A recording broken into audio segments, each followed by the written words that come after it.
Hey, I have a cityscape that we're working on today, kind of to follow up the little architecture piece that I did last week of the little orange house on that weird little cliff, my little Halloween thing that I was doing. This week, this one does have perspective in it, so it's a lot more than just a basic shape. We have different angles and different levels and distances to work in on this watercolor. I also have a figure in it. So this will be one of the first ones where we can drop a figure in and we can talk about how we can integrate everything that we're learning and doing with figure drawing on Mondays and start dropping figures into a scene that we're going to be painting. So I thought it'd be fun, be something challenging to try. Even though it might seem like it's a fairly advanced scene, if you've been practicing your 1 point, 2 point, and 3 point perspective drawing and sketching, you should be able to pull this off. It's mostly those kind of shapes. And even though I don't have a perfectly sketched scene on my paper, and I've already done that, I've got some perspective issues that I'm going to have to fix and adjust as I work my way through the watercolor. So I think I can do it there. So we'll see. And even if I don't think they're that big a problem that it's going to be that big of an issue. So let's get started and start out with our stage 1 color blocking, and we're going to work in as fast as we can with wet on dry, wet on wet, and get those colors all kind of blocked in onto the paper. So let's get started. So this is the scene that we're going to be painting real quick. We have some really cool shapes, varying levels, and so we're going to be able to work with some atmospheric perspective. And then we have some really dark darks, and I think we can get kind of inventive and creative in those really dark areas. But I really like the scene, and I'm going to try to make this area right in here where the figure is, right in this area, kind of the focal point. So that's the plan. Let's see if we can pull it off.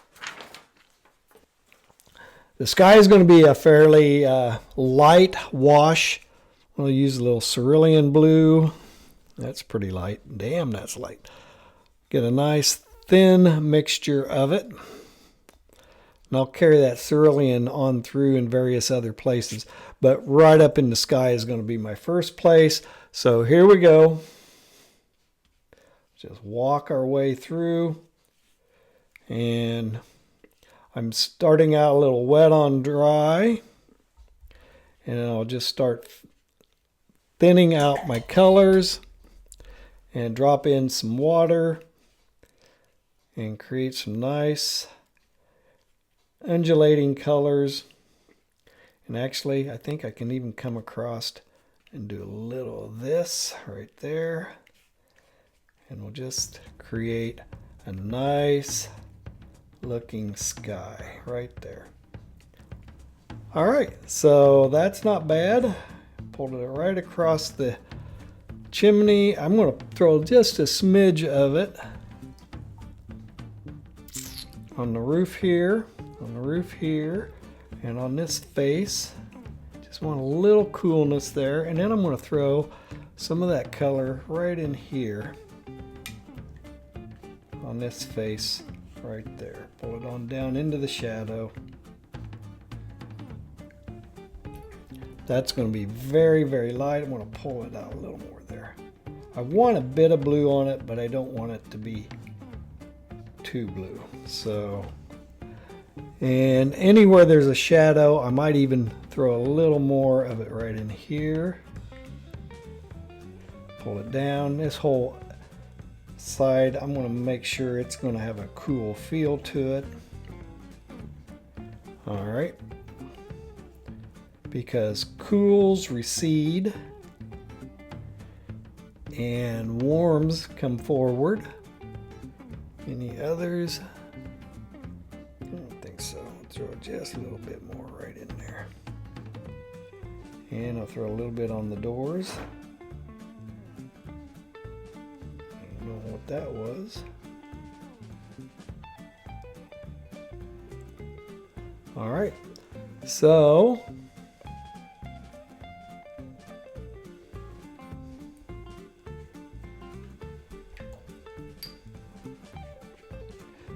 Right now I'm just going to let it dry just a little bit before I move on to the next. Not much. It doesn't have to be bone dry, but I'm just going to let it chill out for just a second or two. And then I'm going to come in, I'm going to start working some of those nice warm colors, yellow ochres. I've got some yellow ochres. I'm seeing some raw umbers in there, some siennas. So we should have some good colors to work with. I like architecture mainly because it gives you a chance.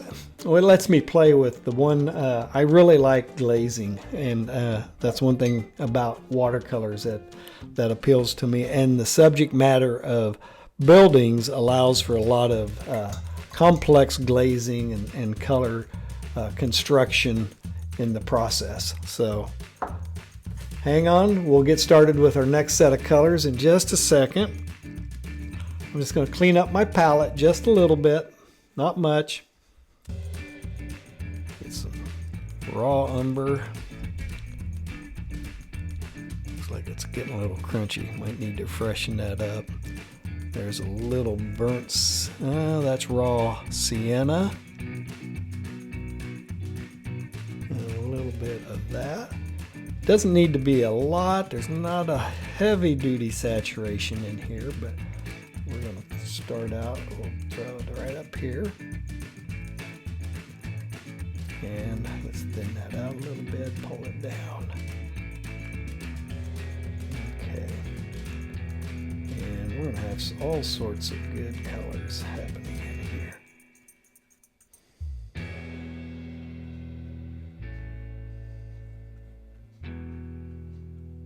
Okay. Just a bit over here.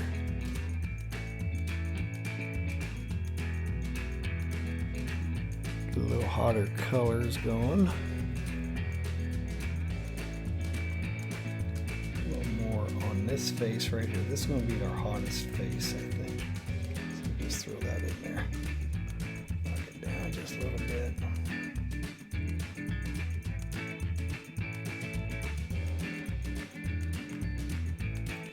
A little more burnt sienna, I think. There we go. That color's just a bit too hot. There we go.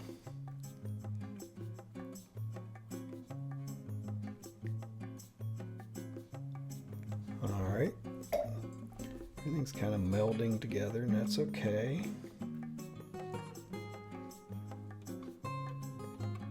Get some complex color action.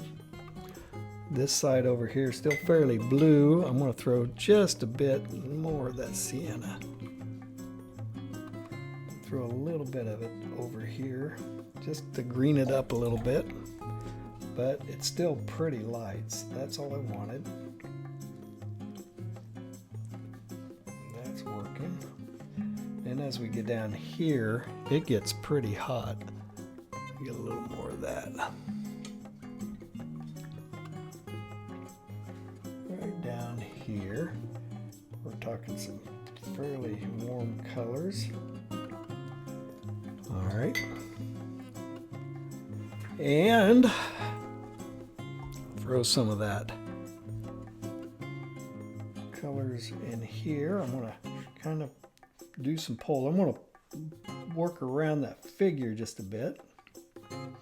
It's all fairly, there's no real hot highlight except for the top of that wall right there, and then I'll just pull some of this across. It's kind of the base layer. Put a little more blue in it. There we go. So there's the ground.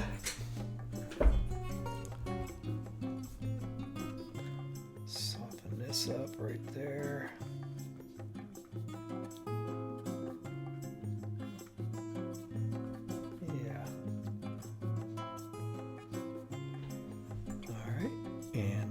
Some cool looking warm siennas in there. That didn't make sense. Put some of that right up here. Right up here. That plane is going to be darker.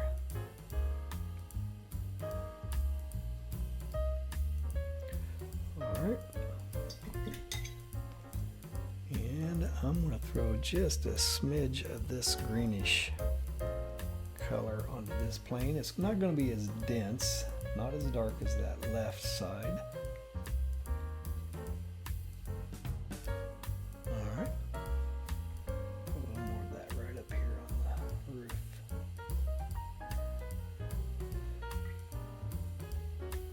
All right. And I'm going to get a little more of this. I'm going to get some of this, that blue there. I want it to have more of a gray color to it. I'm going to get a little more there. There we go.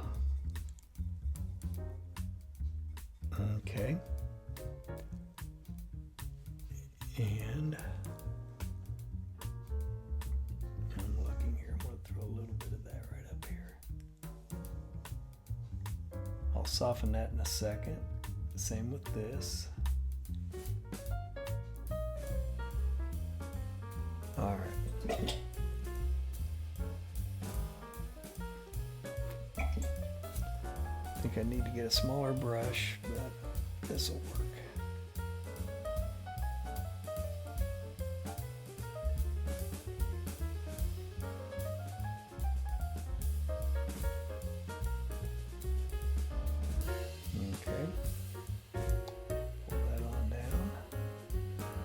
This side is a little more ultramarine. Maybe a smidge of phthalo in that. Okay. Alrighty. Let me lighten that up. We're just feathering this side a little bit.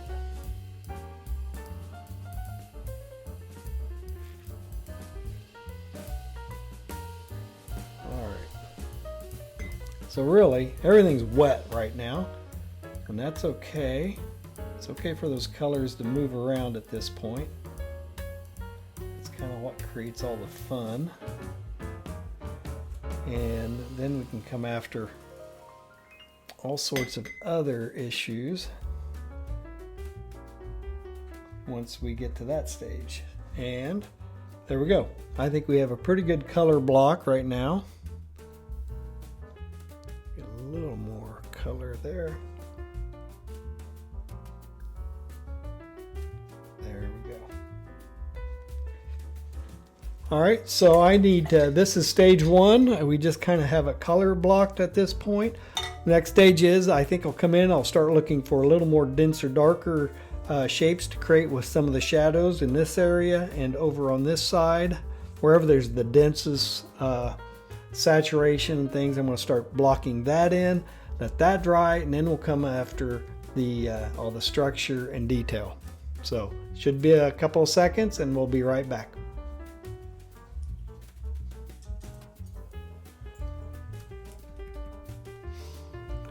Let's see, what was I going to do? I was going to just do a little picking right here. All right, so I'm just going to pick a little bit right there, and I worked around the figure. I'll soften this up right here. There we go.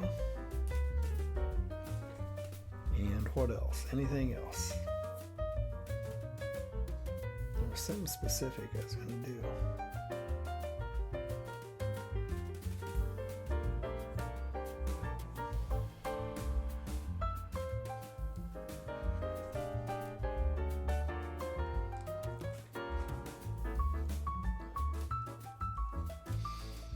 Actually, all right, I'm going to come in. I'm just going to come around. I'm just going to pop out.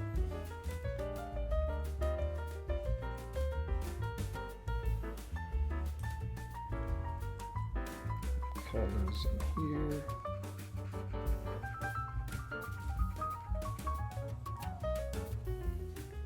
Oh, that's what I was going to do right there.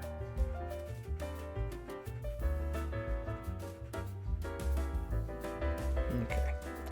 All right, so I'm just going to let it dry. So this is phase one. The first stage has dried, and I think we can move into the next one. So I still feel some dampness, but nothing's wet enough that it will lift off on my hand or I won't leave a mark on the paper.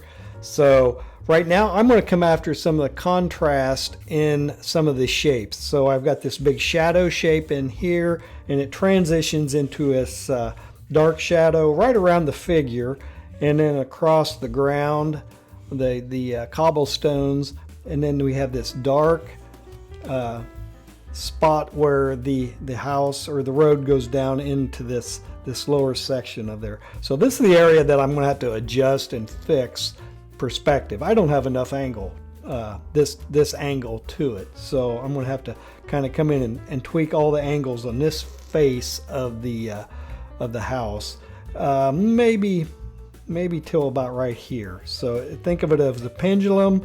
It should have been swinging, oh golly, I guess, because this is about, that's a little higher than eye level. So I think I got this about right. So it's definitely got some issues here. So this shouldn't be leaning up that high or down that low. I'm going to be working with a round brush, and I'm going to be blocking in these darker areas. So I'm looking for some color saturation, some shapes for the shadows, and get some density, locking some of these shapes together in color similarities. So let's see if we can get some of that started. I'm going to start with this color right up here on the side of the house, this building right there.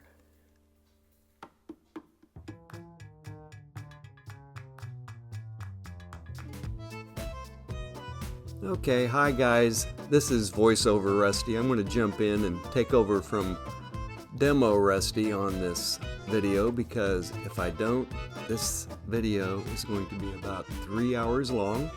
So I'll pick up on the narration of what is going on in this scene as we continue on through it, and we'll jump back over to Demo Rusty from time to time. But most of the time I'm going to speed this up. This is about 3 times the speed. And plus, I'll be able to add in some additional information that I forgot to mention as Demo Rusty was putting this piece together. So right now this is stage 2. We're looking for big shapes. We're adding saturation, defining spaces, getting some interesting color flows going. I'm doing wet on dry in the shape, but once it's wet inside the shape, I can do some wet on wet, some various color interactions. I'm working with some blues, mixing together that ultramarine or phthalo blue, mixing it with either burnt sienna or burnt umber, or even some sepia tone colors for that really dark, rich color. And I'm just building in the shadows and some other textures, just working my way through it. So that's what this stage is all about. I'll be bouncing around throughout the whole piece, and that's one good thing that you need to do as you're working with your watercolor, is don't stay focused in one spot for too long.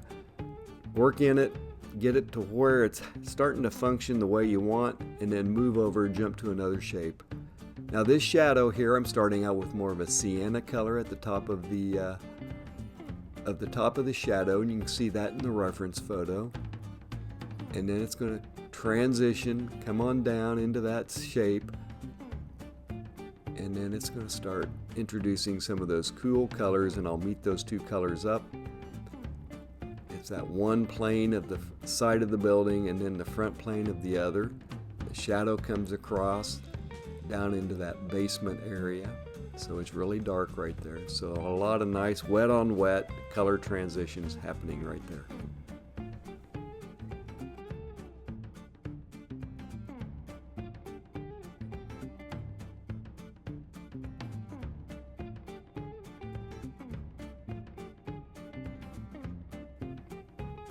So as this proceeds on through the rest of the stage, I'm just going to hang back. I'll turn up the music and let you listen and watch. And if anything really vital comes up, I'll jump in and describe what I'm doing. But right now it's just intensifying colors, finding shapes, and creating that layering effect.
So I've been bouncing around, adding all of that nice color, getting a little more value range, hue range into this piece, and I'm really just beginning to start doing some stage 3 structure and detail. But I think I need to let some of this dry, and we'll jump over to it in just a few minutes. I've done some texture work, defined some planes on the various faces of the architecture, and I'm just doing some smidges and smudges of some structure work right there, but the bulk of it's going to get started in just a minute.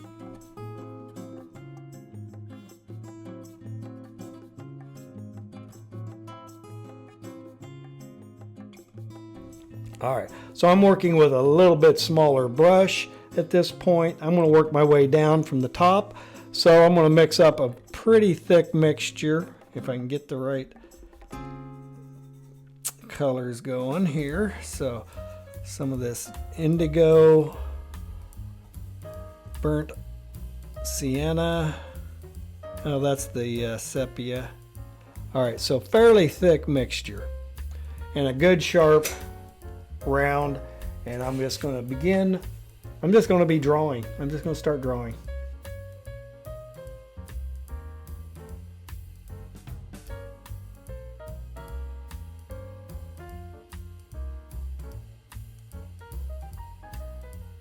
Hi guys, we are now into stage 3. This is voiceover Rusty again. And I am working on detail. I'm working on some of that structural fussiness that takes so long, and that, for me at least, in how I go about things. This is the stage where you're pulling all of the structure into the thing that you need or want. That's two different things, but and that's one of the things I've been working with over the years, is just how much actual structure do you need for it to read correctly. And I think you'll discover that's always going to be a challenge in how you're painting too. I've mentioned in the past that I'm a recovering realist, so trying to get away and get more expressive with shapes and colors rather than relying on structural line, that's a big challenge. So that's one of my goals as a watercolor artist, is to move away from all of this fussiness into more general shapes and let the eyes of the viewer do a lot of the work. You can really tell the importance, though, if you are doing this kind of work in structure and detail, a good sharp round that comes to a nice point allows you to create some very interesting marks with the line that you're painting. And as that line, depending upon how thick or thin the mixture of the paint is, you can come in and then feather it, soften up so you have a sharp edge on one side of the line and a feathered soft edge on the other side of the line. So I'm bouncing around. I'm working from some shapes and colors again. I'm doing a little glaze right there to get a little more intense blue. And just kind of setting the stage, a little more information on that face. I made a boo-boo there. I'm cleaning that up. Oh, look at that. Got to add that water in there.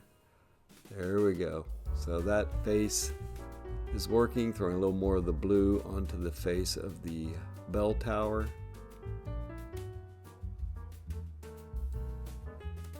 And yeah, just bouncing in, defining. That's a very dark greenish gray, dark gray color. It's fairly thick. We're talking probably a creamish consistency, a thick color. Those nice little thin edges create the light, dark patterning. Putting on the tile roof with just painting the shadows. I'll be doing that all the way throughout the whole piece.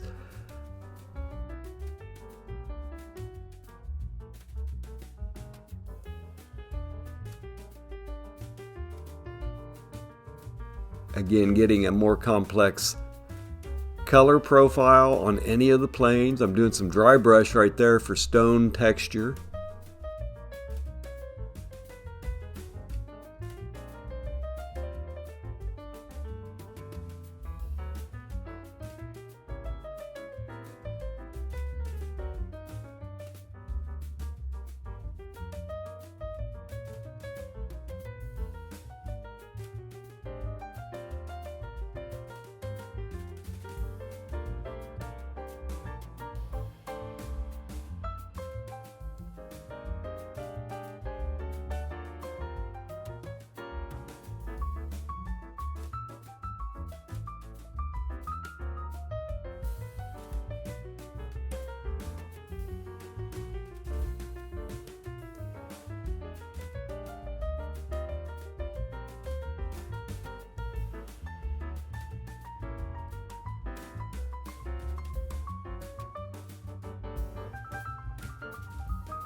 So again, I've grabbed some darker brown colors, fairly thick. It's definitely in milk or cream state, and I'm just suggesting again some of the stonework on the side of that building there. Goes across the shadow. I'll come in, I'll soften them up. If they're too sharp and too contrasty, I'll just knock them back a little bit and drop in the darker colors and shadows where they need to be, along an edge, underneath that ridge line, dropping in a little more of the detail on the side of the building. It doesn't take much. They're just specks and dabs of color in contrast to make it read properly. Because you don't want to get all wrapped up in the exact patterning on the surface of that side of the building. Little half moon shapes for the front of the tiles, shadows underneath the tiles, coming down on the face. That dark color again, still working with essentially painting the shadows.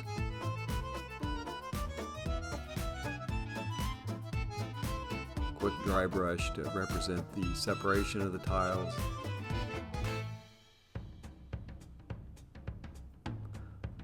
Looks like I didn't lock my focus again. That's driving me crazy. I'll get that fixed in the future.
So I am just kind of working around and building surface complexities on the face of those buildings. They're not a nice even tone. I'm building in crunchy parts on the surface where the plaster may be coming apart, the stucco, and dry brushing in textures of slightly different colors, more intense colors, intensifying those shadows. And we're just really at a point where it needs to dry again, and then I'm going to come back after it.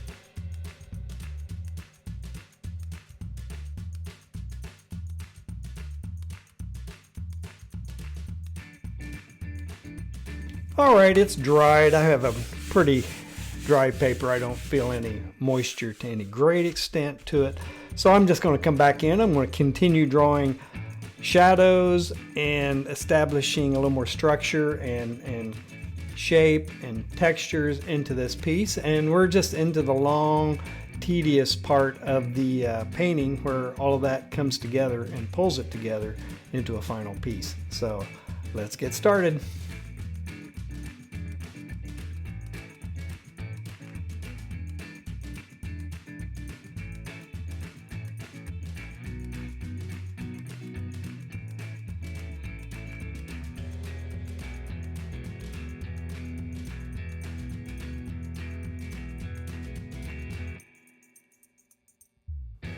So here we are. I'm bouncing around.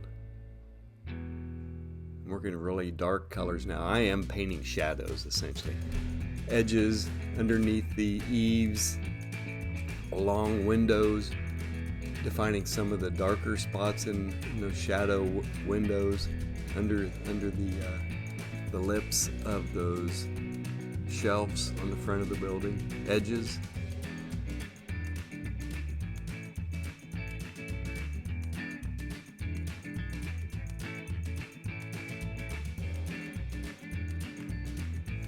It's that contrast. That contrast is really what makes the pop start to happen with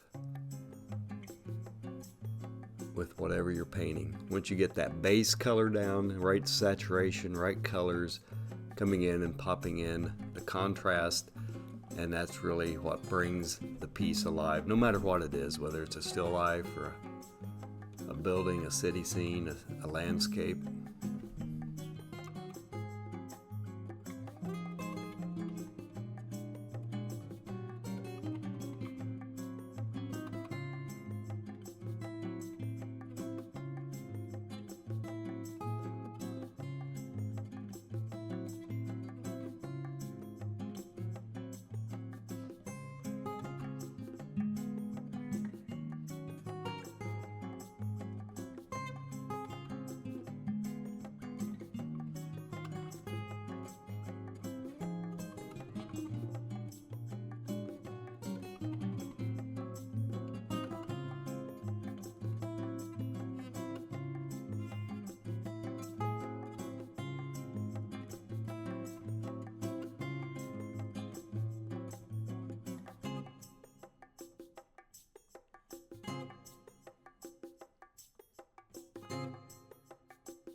All right, and now I'm really just adding more saturation and density to those shadows in that street as it goes around that building, and then over here on the steps, and over to the right in where it goes down, that road goes down into that basement area of those two structures. So just really dropping in dark blues and burnt sienna colors, tracking across the face. I'm changing direction of the marks. When I move to the ground, they become more of a horizontal stroke, and they're vertical on those sides of the buildings.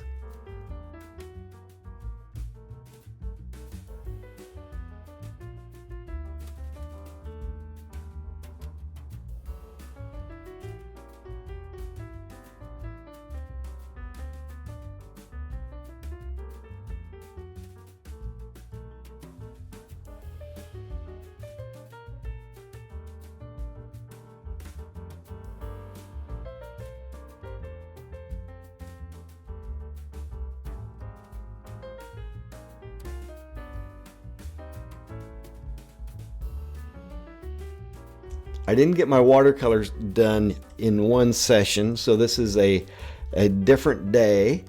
So I'm picking up where I left off yesterday. The watercolor is bone dry, so we'll be able to jump in and really start wrapping up and getting all the final touches, stage 3 things done. The parts that take the longest is in this stage, where I'm going to walk through and get all the rest of the little details and some resaturation of some colors in various spots. And it's going along pretty well so far. And we just really have to wrap up some details on this side of the board, this side here, and on the ground, and then get that figure in. So we'll see. It shouldn't take too long. I probably have another hour's worth of work with all of these details and things that really start pulling this piece together. So hang in there. I know it's been a long video, but it's looking pretty good. I think I'm managing all of the things in this architectural scene pretty well. So let's see how it turns out. Well, let's get started. And in the meantime, I have picked up some sort of a frog in my throat again. So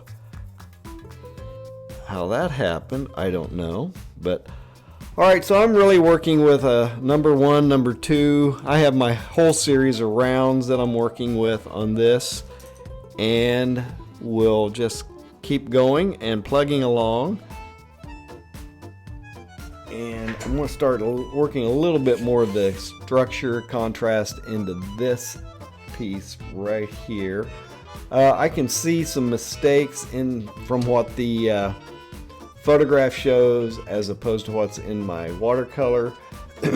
I don't really care. It doesn't matter. I don't think there are mistakes that are going to be of any critical concern. So I'll just keep plugging along in this.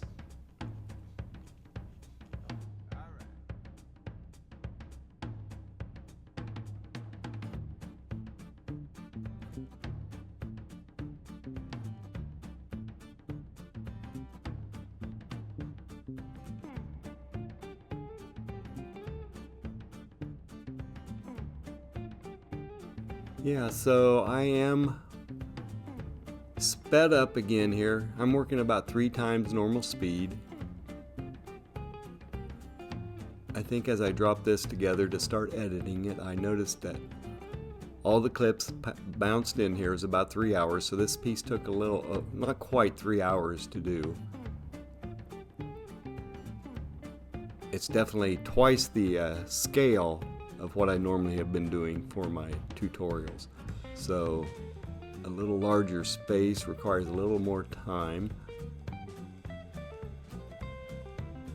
And I'm just continuing working with defining shadows and edges and shapes to do whatever is necessary to suggest the proper shape. It's really about the shapes at this point, where you want a side of a window going into the face of a building, you have to change values and hues as you move inside that, get the right perspective, right angles.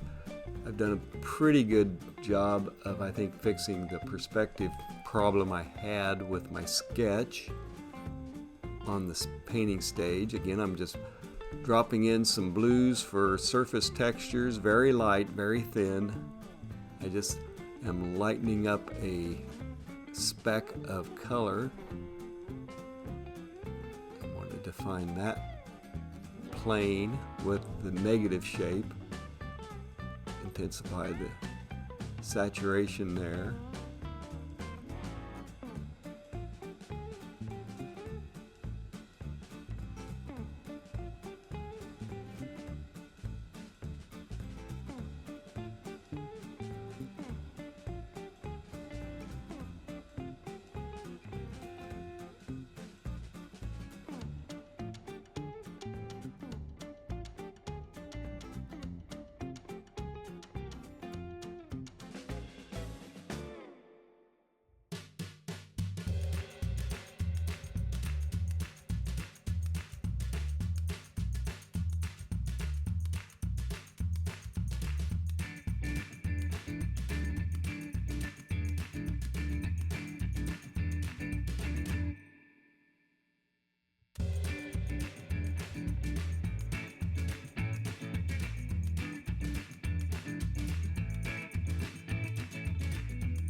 So here's a fun little spot that I'm going to be working on. There's that lantern, that lamp right on the side of the building. I'm going to define that up real quick. Just some quick edges, get the right angles on the top, on the side. And then we'll drop a little cool color in for the glass in the center portion of it. Just got to drop in little zigs and zags, some shapes. Get that lantern to read just right.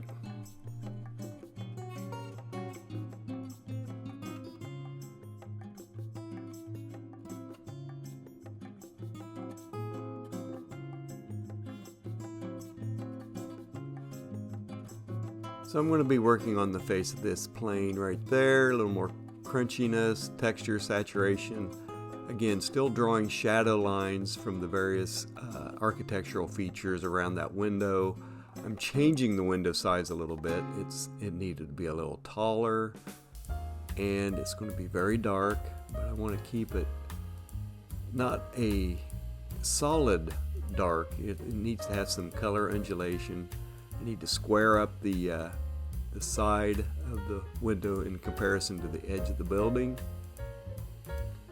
and just drop in more shadows. And I'm just going to continue working, just bouncing around the whole piece, bringing the structure and the detail into focus as much as I want.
Alright, I'm going to go after some of that right side building.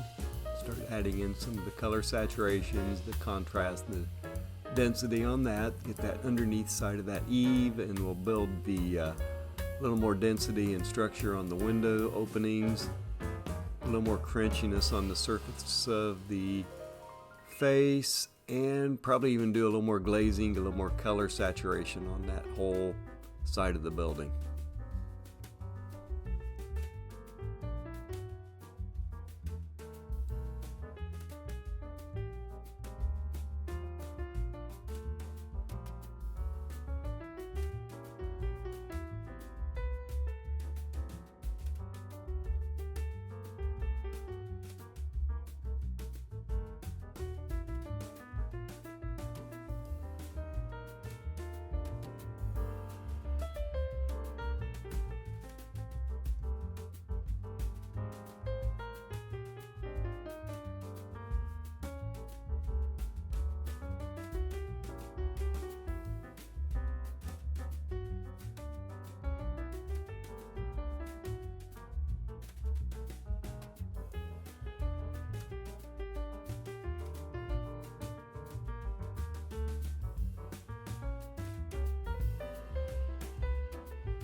So that far side of this building on the far right, I'm going to layer in a little more saturated colors, more of that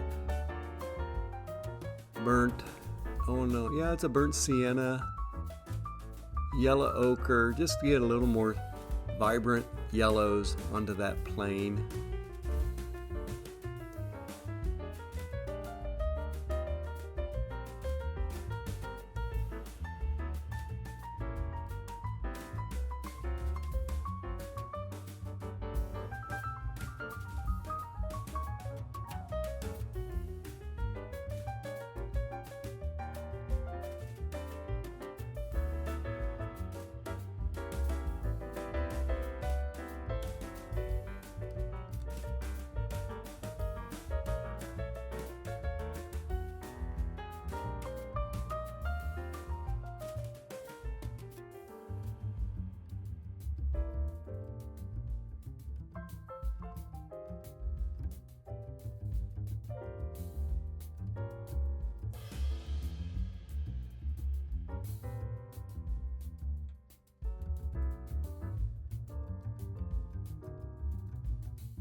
And I'm just dropping in some very faint blue onto the back of that figure just to get it there and let it dry before I get started on the last push on this watercolor.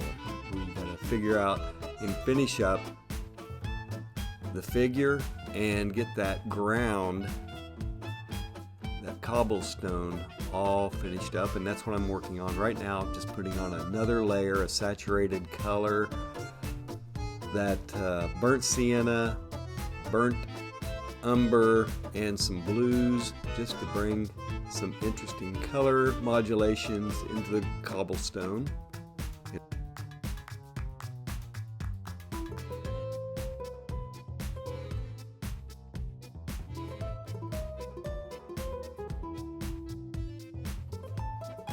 All right, it has dried, and I think we can go ahead and get started on the ground and wrap up this whole section of the piece and maybe do a little more intensifying glazes, and we should be able to wrap this up.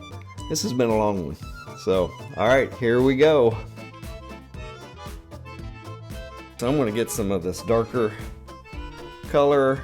It doesn't have to be terribly thick. I have a thin brush, and I'm just going to come in. I'm just going to start making essentially irregular horizontal marks in here that will interlock and start reading as stones.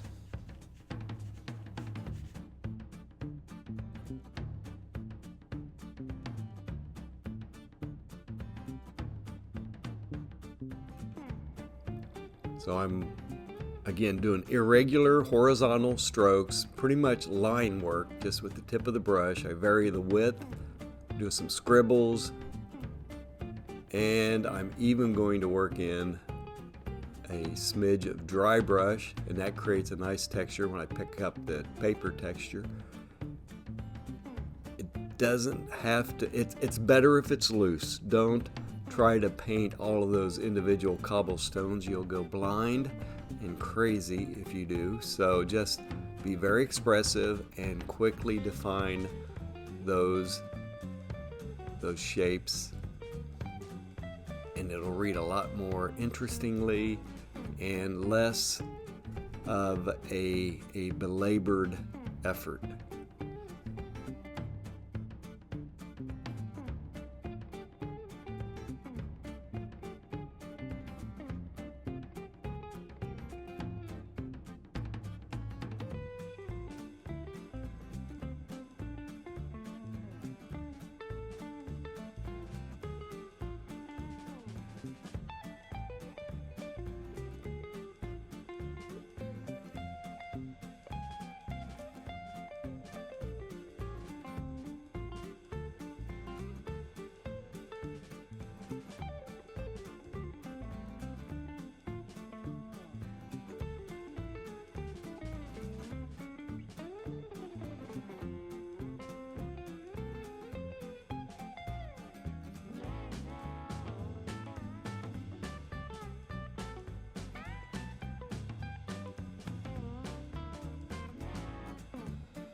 Alrighty, it's time to get started on that figure. The last thing that I really wanted to work on,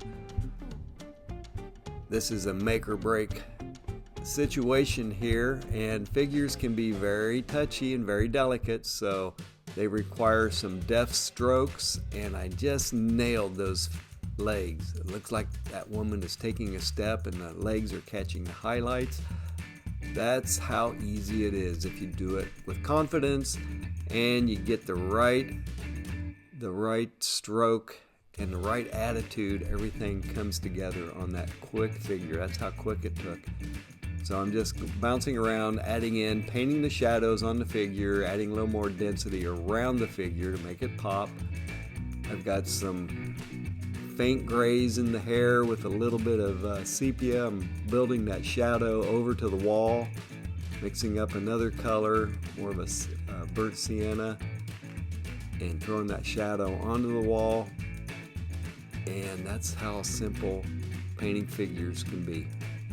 But they take a lot of practice. You need to do a few hundred of those to start getting that quick, believable stroke to happen.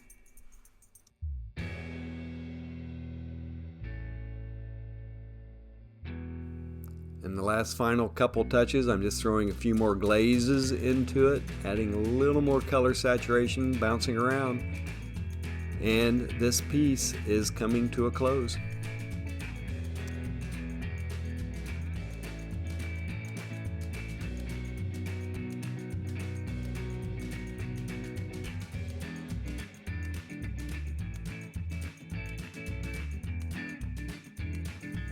I think it turned out pretty good for fixing a lot of things on the fly. There's still some details. I could work on this another half hour, dropping in other little touches and this and that, maybe tightening up some of the structure or the stonework, whatever. But I think it looks pretty good. So this has been a really long tutorial, and I do hope it was something that you'll definitely consider trying. It is one of the things on my list of things to get better at, are architectural scenes, clouds, putting figures into my thing. So this one knocked off a couple of my to-do things on my list of what I want to get better at. So here it is, an old world scene. I hope you did get something out of this tutorial, and if you did get any value out of it, please give me a like and a subscribe. Hey, drop me some comments. I do like the comments, and I am responding to everybody. So drop me a comment, and I'll see you in the next tutorial.